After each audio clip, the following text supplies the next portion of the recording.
এবং টেকসইয়ের যে উন্নয়ন সেটা নিয়ে আমরা ভাবি এবং আমি বলবো বৈশ্বিকভাবে আমাদের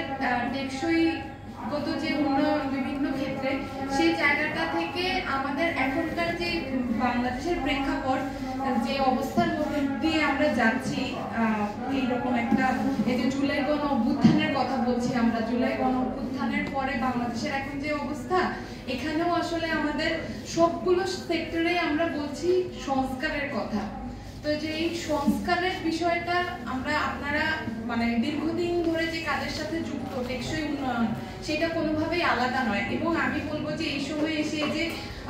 এসডিজির গোল কিংবা আপনারা যে যে সেক্টরে সবাই কাজ করছেন, আমি শুনছিলাম একজনের কথা খুব মুগ্ধ হয়ে যে উনি বলছিলেন কৃষকদেরকে নিয়ে বলছিলেন একজন যে কৃষকদের ভূমিকা কাজের ক্ষেত্রে। তো আমি বলবো যে এই যে কৃষকদের নিয়ে ভাবনা, আদিবাসী জনগোষ্ঠীর একজন প্রতিনিধিত্ব আছে এখানে, ইরা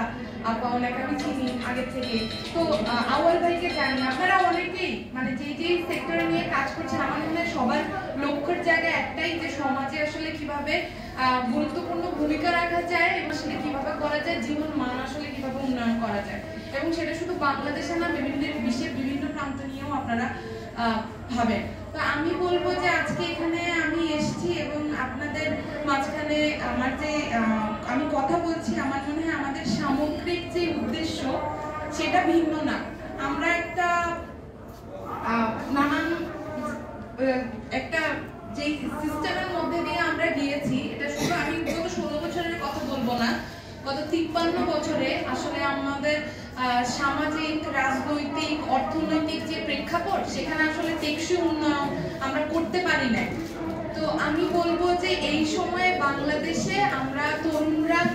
সংস্কারের কথা বলছি, বিভিন্ন ক্ষেত্রে আমরা বলছি যে আমাদের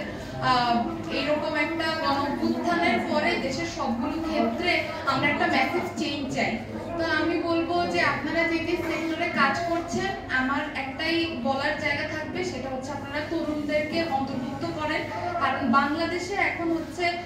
এটাকে